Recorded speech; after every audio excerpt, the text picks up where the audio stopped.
Hello y'all, welcome back to another light show video talk. What I'm going to talk to y'all about is all my props, chicken wire, how I get everything set up and stuff in my show. So this is how I do it. I use zip ties.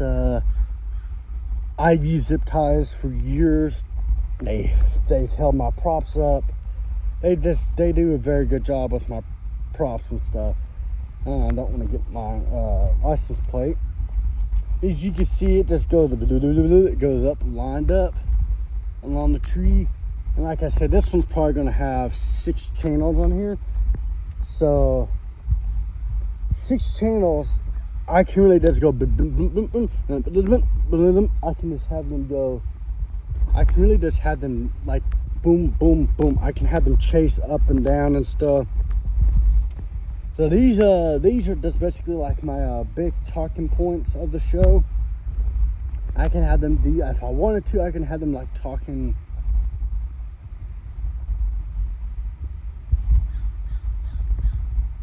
I can have these as a talking point of the show. Yeah, I can have these as a talking point in my show. And like I said, in the years past, I've actually had a big clock right here.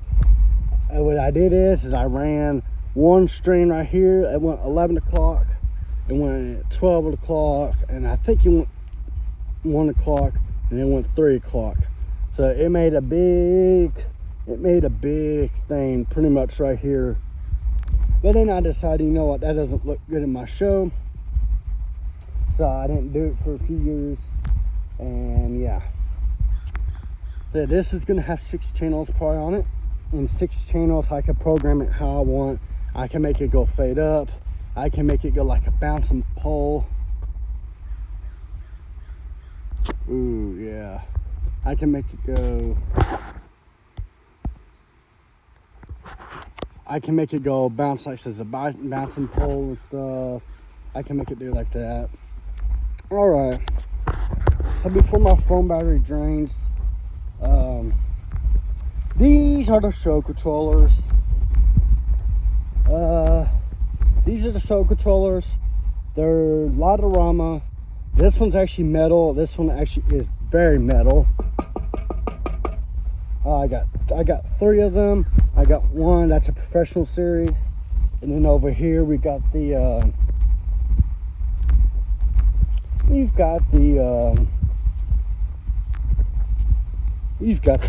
residential kind. On the inside, it's just basically like a big motherboard. That's what it looks like.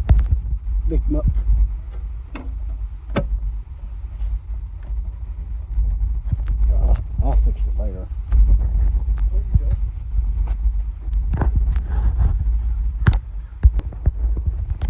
Yep, that's what that looks like. That's homemade lamp cord. The male plug. Hey, look, there goes Amazon.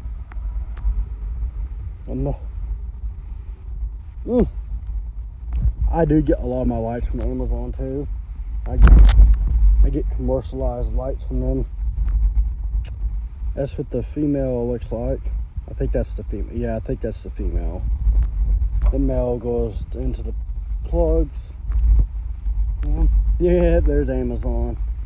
I need to buy some more lights from them actually.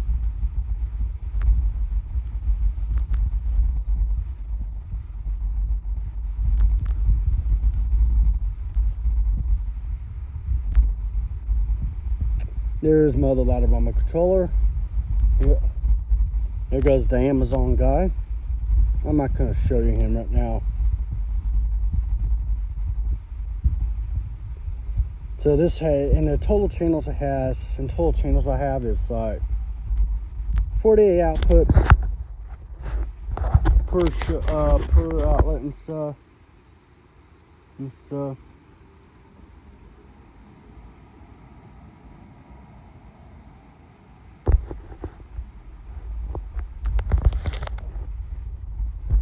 There goes Amazon now.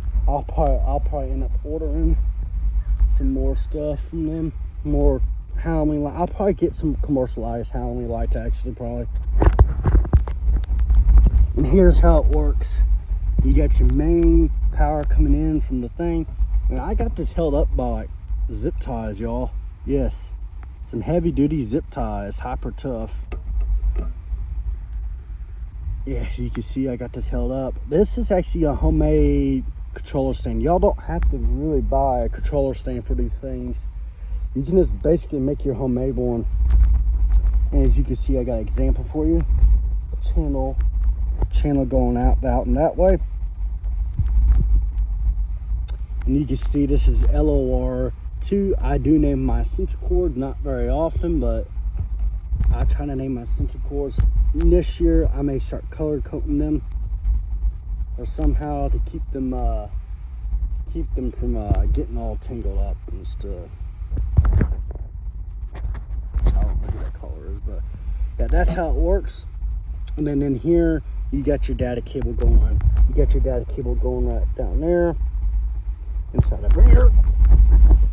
And then what it will do is it daisy chains them to their, and it goes down to that box.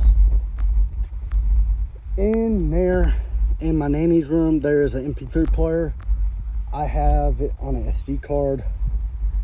It talks to these controllers. I put